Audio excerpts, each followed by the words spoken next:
you're leading teams today, there's one thing you can't ignore. Gen Z is in your workplace, and most leaders are struggling to connect with them. I'm saying this based on my real conversations I've had with business owners, senior leaders, and HRMs.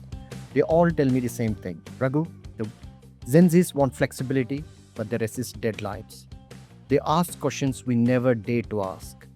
They get feedback and then they seem disengaged the next week. And here's what I tell them every single time: it's how you're leading, communicating, and building culture around them. That's where the biggest gap is. Hi, I'm Raghu Kiran. I'm a business growth and accountability coach. And in this video, I want to share you the exact frameworks and simple shifts that have helped many companies just not manage Gen Z, but actually unlock their energy, performance, and ownership. I've seen what works, what doesn't. So let's deep dive in.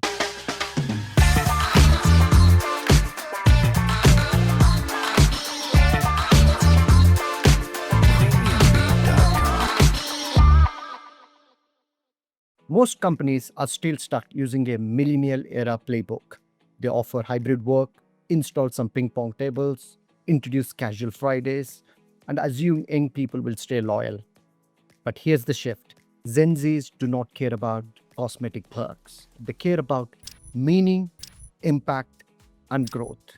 I'll repeat: meaning, impact, and growth. We all know that they grew up with internet from birth, instant answers, and a world full of contradictions. That's high ambitions but burnout everywhere. So what they're looking for one in a workplace is all about: am I doing something what matters? Does my manager see me? Can I grow here fast? If your culture does not answer those questions clearly, guess what? They will check out or they will walk away very soon. Based on my experience working with mid-sized companies and founders across industries, here are the three practical shifts that I will recommend you that you can make an impact to unlock Gen Z's potential. The shift number one, it's all about move from tasks to outcomes.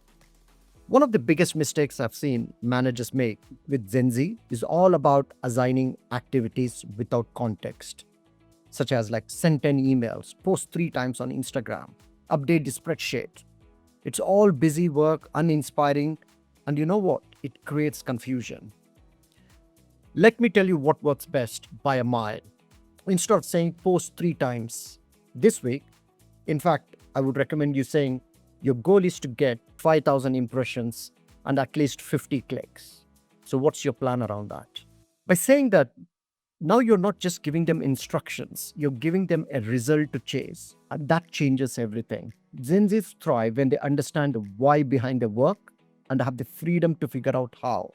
They just don't want to be treated like interns. They want ownership. But ownership only happens when outcomes are clearly defined. This shift from activity to impact does three things instantly: it builds trust, it encourages creative thinking, and it speeds up problem solving. So, next time when you assign a task, ask yourself: am I giving them something to tick off, or am I giving them result to own? So, when you define the result clearly, you stop managing work and instead start empowering people. The shift number two is all about giving real-time feedback, not just your mid-year reviews or year-end reviews. Here's what most managers mess up. They think feedback is all about a one-way monologue in a performance review, or a public correction, or worse, a reactive burst of frustration. Let me be blunt, that's not feedback, and in fact, that's a damage. What Gen Z needs and rarely gets is a micro feedback. Small, timely nudges that guides performance without judgment. Here's what works. Block 15 minutes one-on-one every week. It should be intentional, short, and predictable. And ask, what feedback do you have for me? Why? Because when you ask, you're signaling openness.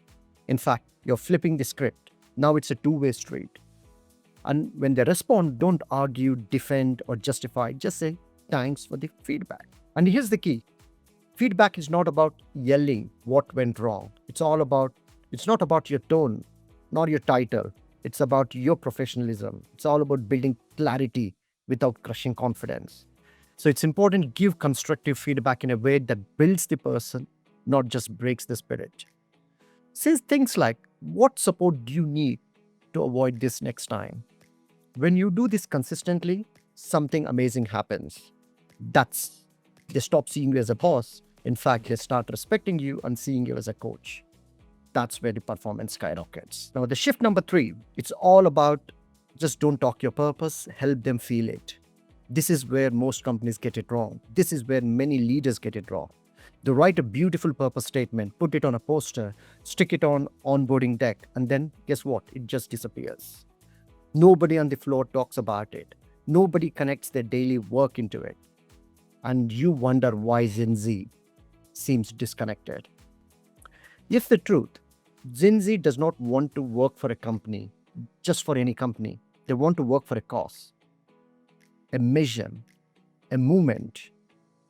But purpose is not something you declare, it's something you embed in your daily conversations, in your decisions, and your rituals. So let me tell you what I saw in a company that nailed this. Every Monday morning, their operations head did not start the meeting with numbers, it started with meaning. He would say, last week we delivered on time for 2,700 customers. That's 2,700 moments of relief. That's 2,700 people who trusted us and they felt cared for. You could feel the energy shift in the room. People were just not processing orders, they were delivering trust. They were part of something bigger. That's the power of translating your numbers into narratives, data into impact, work into meaning.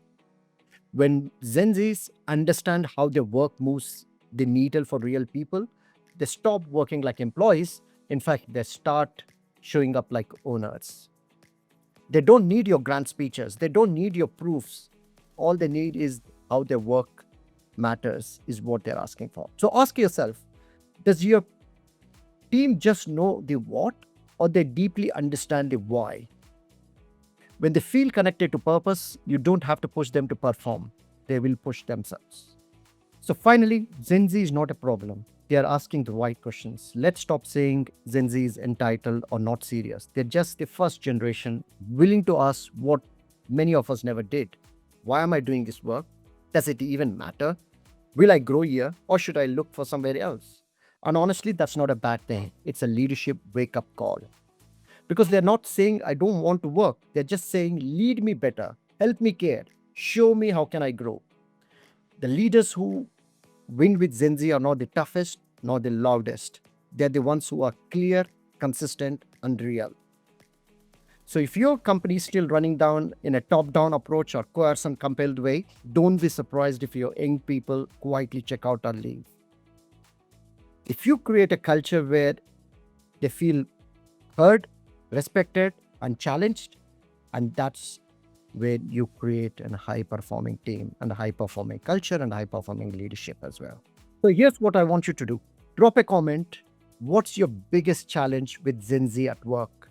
If you want more of these frameworks on leadership, culture, and business execution, hit subscribe and stay tuned, because I truly believe with all my heart, the future of business is not about managing people. It's all about activating them. Thank you.